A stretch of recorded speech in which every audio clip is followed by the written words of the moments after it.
والصلاة والسلام على رسول الله وعلى آله وصحبه ومن والاه.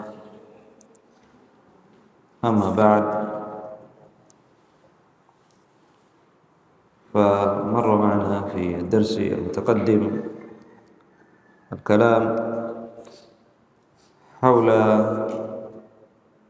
ما ذكره المؤلف حفظه الله من سنن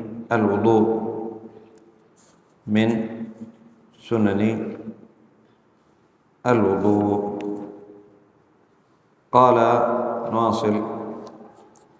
قال: الدعاء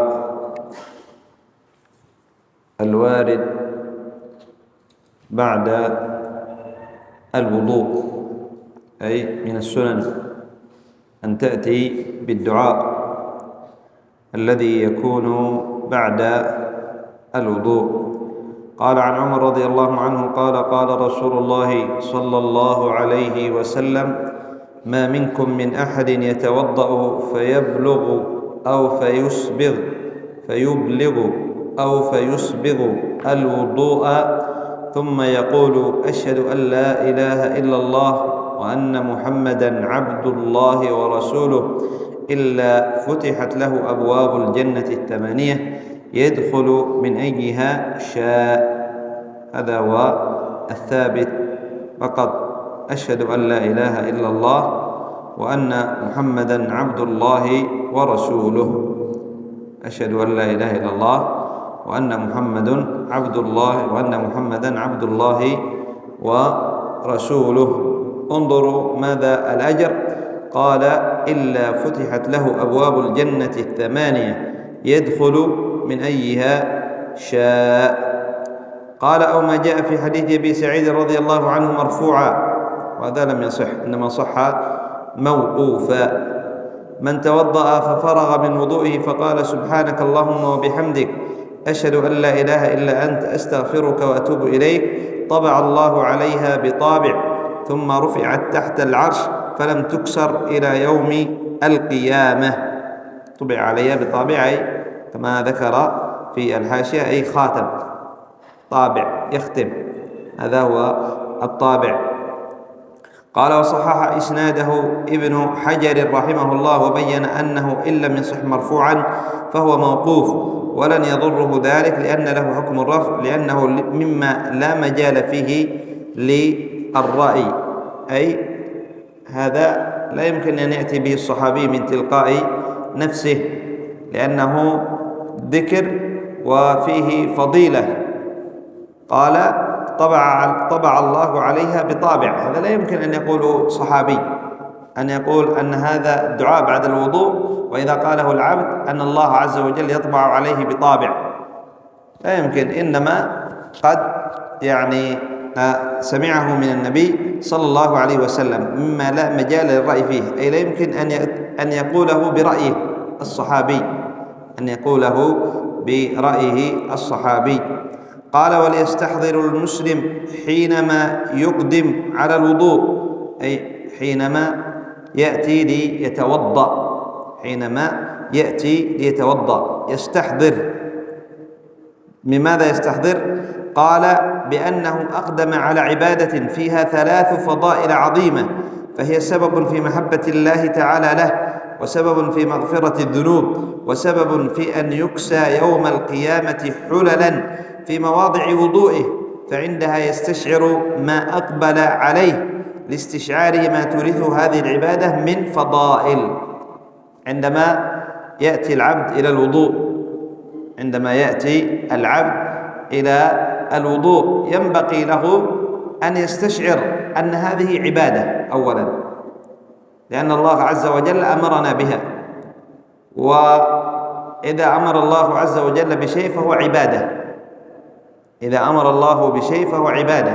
الله عز وجل يقول: يا الذين آمنوا إذا قمتم إلى الصلاة فاغسلوا وجوهكم وأيديكم إلى المرافق وامسحوا برؤوسكم وأرجلكم إلى الكعبين. هذا الأمر بالوضوء، فدل على أن الوضوء عبادة، وفيها 3 فضائل عظيمة، فيها 3 فضائل عظيمة في هذه العبادة، عبادة الوضوء. الفضيلة الأولى أنها سبب محبة الله تعالى للعبد، سبب لأن يحب الله عز وجل العبد. الفضيلة الثانية سبب في مغفرة الذنوب، سبب في مغفرة الذنوب. الفضيلة الثالثة سبب في أن يكسى العبد، أي يلبس العبد يوم القيامة حلة ذهب أو لؤلؤ أو فضة أو مرجان، حلل، فهمتم؟ أو ألماس، حلل من أي الحلل، المهم أنها حلل، ومعروف يوم القيامة حلله يعني عظيمة وكبيرة وجميلة. قال أن يكسى يوم القيامة حللا في مواضع وضوئه. إذن هذه 3 فضائل عظيمة، وسيذكر الأدلة. قال فقد قال تعالى: إن الله يحب التوابين ويحب المتطهرين. سبب لمحبة الله، إن الله يحب التوابين ويحب المتطهرين. والذي يتوضأ يتطهر، الذي يتوضأ يتطهر. توابين المتطهرين من يعني الأنجاس المعنوية وكذلك الحسية، والأنجاس الحسية. أما المعنوية فهي تركها والابتعاد عنها، وكذلك إذا وقع فيها أن يتوب، فهذه من أنه يتطهر من الأنجاس المعنوية. وأما الأنجاس الحسية فهو أن يتوضأ أن يغتسل كغسل الجنابة وغسل الاغتسال للمرأة من الحيض أو النفاس. فهذه هذا تطهر، فالتطهر يشمل التطهر من النوعين. فهذا دليل على أن الله عز وجل يحب من يتوضأ، إن الله يحب التوابين ويحب المتطهرين. قال وعن أبي هريرة رضي الله عنه أن رسول الله صلى الله عليه وسلم قال: إذا توضأ العبد المسلم أو المؤمن. وتقدم معنا أن السنن تشمل الرجال والنساء إلا ما خص الدليل، وعبادة الوضوء تشمل الرجال والنساء، إذن فيشملهن الفضل، كما أن الرجال ينالوا هذه الفضائل وكذلك النساء تنالهن هذه الفضائل. قال: إذا توضأ العبد المسلم أو المؤمن فغسل وجهه، ولا عبرة باللفظ هنا العبد المسلم، بل حتى الأمة المسلمة والمرأة المسلمة أو المؤمنة. قال: فغسل وجهه خرج من وجهه كل خطيئة نظر إليها بعينيه مع الماء أو مع آخر قطر الماء، فإذا غسل يديه خرج من يديه كل خطيئة كان بطشتها يداه مع الماء أو مع آخر قطر الماء، فإذا غسل رجليه خرجت كل خطيئة مشتها رجلاه مع الماء أو مع آخر قطر الماء حتى يخرج نقيا من الذنوب. يا الله، كم لهذه العبادة اليسيرة من الفضائل العظيمة، تمحو الذنوب. إذا غسل وجهه خرج من عينيه كل خطيئة نظر إليها بعينه نظرة الحرام، كل خطيئة نظر إليها بعينه تخرج مع الماء أو مع آخر قطر الماء. وكذلك إذا غسل يديه تخرج كل خطيئة بطشتها يداه، ضرب، ظلم، سرق، كل خطيئة كل خطيئة بطشتها يداه مع الماء أو مع آخر قطر الماء، ضرب، يعني ظلم أو غير ذلك من يعني الأعمال من الذنوب الصغائر. أما السرقة فهي من الكبائر لا تكفرها إلا التوبة، لا تكفرها إلا التوبة. فإذا غسل رجليه خرجت كل خطيئة مشتها رجلاه مع الماء أو مع آخر قطر الماء حتى يخرج نقيا من الذنوب والخطايا. قال وعنه أي عن أبي هريرة قال سمعت خليلي صلى الله عليه وسلم يقول تبلغ الحلية من المؤمن حيث يبلغ الوضوء، أي يكسى يوم القيامة حلي مكان مواضع وضوئه، مكان مواضع وضوئه.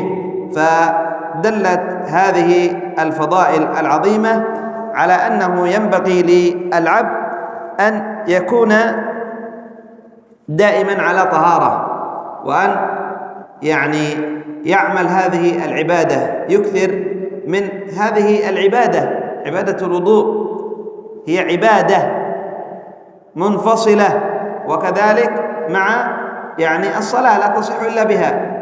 وليس معنى أن يعني إذا كانت هي متصلة مع الصلاة أنك لا تتوضأ إلا للصلاة، لا، لا تتوضأ إلا للصلاة، لا، بل ينبغي علينا جميعا أن نكون دائما على طهارة. فإذا أحدث أحدنا بادر إلى الوضوء، بادر إلى الوضوء لينال هذه الفضائل العظيمة، لينال هذه الفضائل العظيمة. فإن يعني كان عنده يعني وقت ويعني فراغ فيصلي ركعتين بعد الوضوء لكي يناله شرف تمحى عنه ذنوبه، تمحى عنه ذنوبه كما سيأتي معنا في سنة ما بعد الوضوء، حديث عثمان رضي الله عنه وأرضاه. إذن فهذه الفضائل تحثنا على أن نكثر من الوضوء ولو في غير الصلاة، أي الصلاة يعني الفرائض، صلاة الفرائض.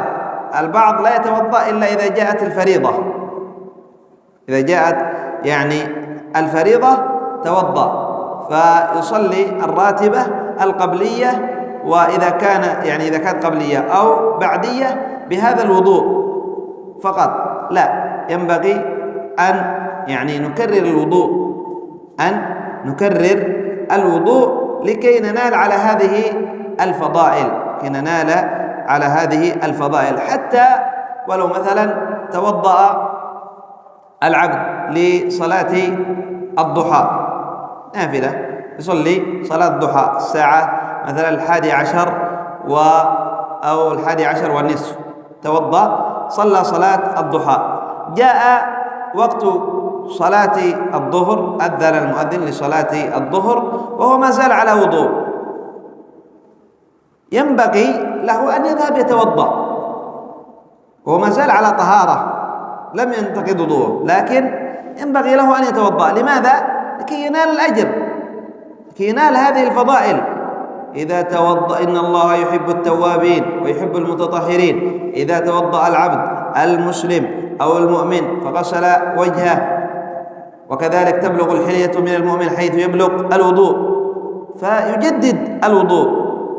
هذا لأن هذه عبادة، هذه عبادة، فيكثر العبد منها وهي لها فضائل كما تقدم معنا.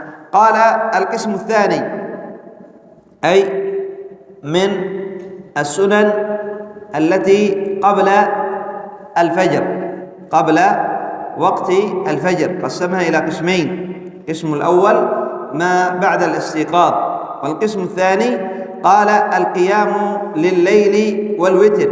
قال وفيه عدة أعمال هي من هدي النبي صلى الله عليه وسلم. قال 1 من السنة أن يصلي صلاة الليل في الليل، من السنة أن يصلي صلاة الليل في وقتها الأفضل. فإن قيل ما أفضل وقت لصلاة الليل، فالجواب معلوم أن وقت صلاة الوتر يبتدئ من بعد صلاة العشاء إلى طلوع الفجر، وعليه فصلاة الوتر محلها ما بين صلاة العشاء والفجر. صلاة الوتر وقتها طويل، ما بين صلاة العشاء إلى دخول وقت الفجر الثاني، الفجر الصادق، هذا الفجر الثاني، الفجر الصادق. قال: ويدل عليه حديث عائشة رضي الله عنها قالت: كان رسول الله صلى الله عليه وسلم يصلي فيما بين أن يفرغ من صلاة العشاء إلى الفجر 11 ركعة، يسلم بين كل ركعتين ويوتر بواحدة. وحديث عائشة رضي الله عنها أيضا قالت: من كل الليل قد أوتر رسول الله صلى الله عليه وسلم، من أول الليل وأوسطه وآخره، فانتهى وتره إلى السحر، أي أن النبي صلى الله عليه وسلم أوتر من أول الليل بعد صلاة العشاء أول الليل، وأوتر في نصف الليل، صلى 11 ركعة فأوتر في البداية، وأخر يعني الوتر، صلى يعني أخر صلاة الليل إلى نصف الليل، ومرة أخر صلاة الوتر إلى آخر الليل إلى السحر. قال ابن المنذر رحمه الله: وأجمعوا على أن ما بين صلاة العشاء إلى طلوع الفجر وقت للوتر. قال: أما عن أفضل وقت لصلاة الليل فهو ثلث الليل بعد نصفه.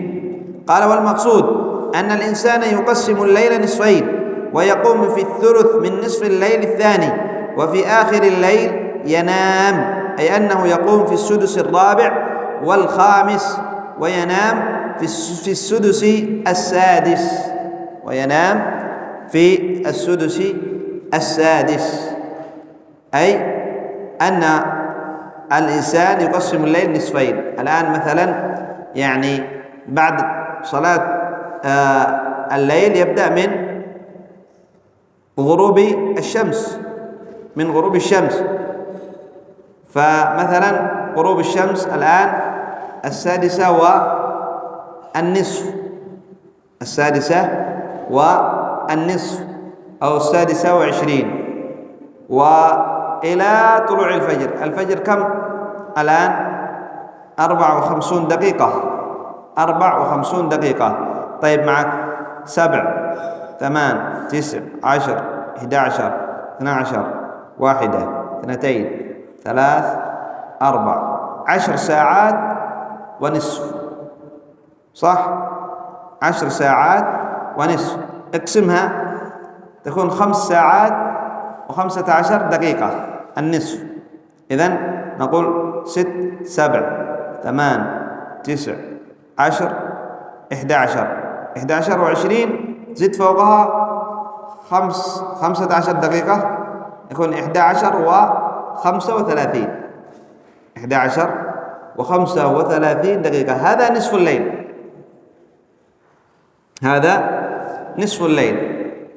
والنصف الآخر ما بعد 11 و35 دقيقة. قال أن الإنسان يقسم الليل نصفين، ويقوم في الثلث من نصف الليل الثاني. الآن نصف الليل ثلثه كم سيكون؟ قال وفي آخر الليل ينام، أي أنه يقوم في السدس الرابع والخامس، وينام في السدس السادس. يقوم الآن نصف الليل الآخر 5 ساعات، يقسمه ثلث وسدس، يعني كم يكون؟ 12 1 و2، أي نعم 12، يعني 12 والساعة 1 و2 كم؟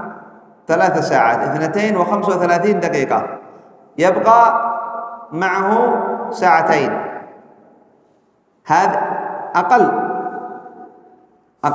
قال: ويقوم في الثلث من نصف الليل الثاني، وفي آخر الليل ينام، أي أنه يقوم في السدس الرابع والخامس، وينام في السدس السادس.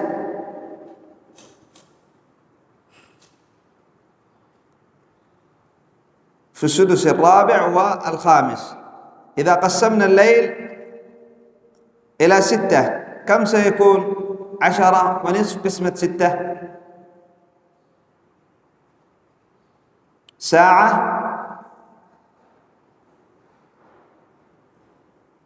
ساعة ونصف، ساعة و40 دقيقة. قل ساعة و40 دقيقة، ساعة و40 دقيقة. معك يعني ساعتين 3، أي نعم يكون 5 ساعات، أي نعم يكون 3 ساعات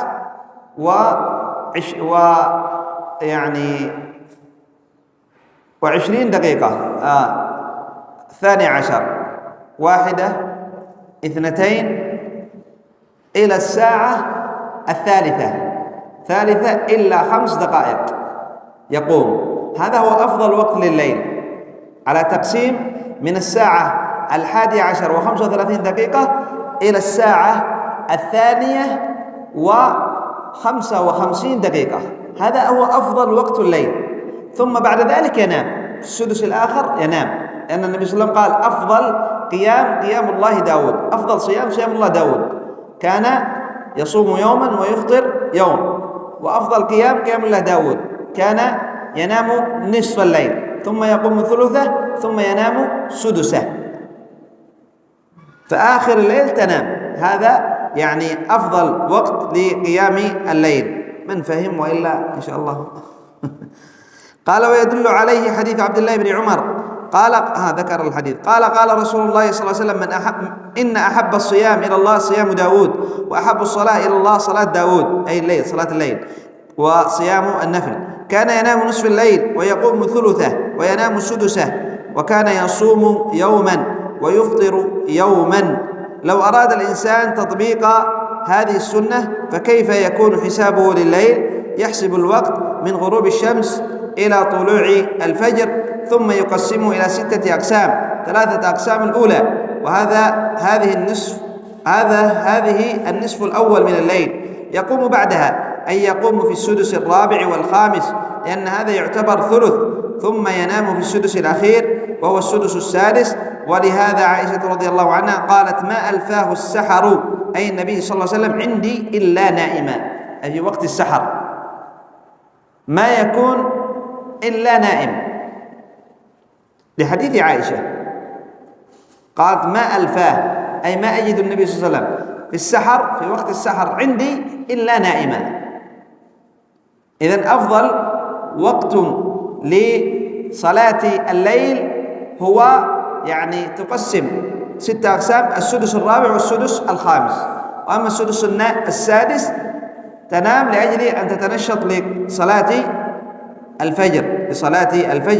قال وبهذه الطريقة يقوم المسلم في أفضل وقت للصلاة بالليل، كما جاء في حديث عبد الله بن عمر بن عمرو، في حديث عبد الله بن عمرو رضي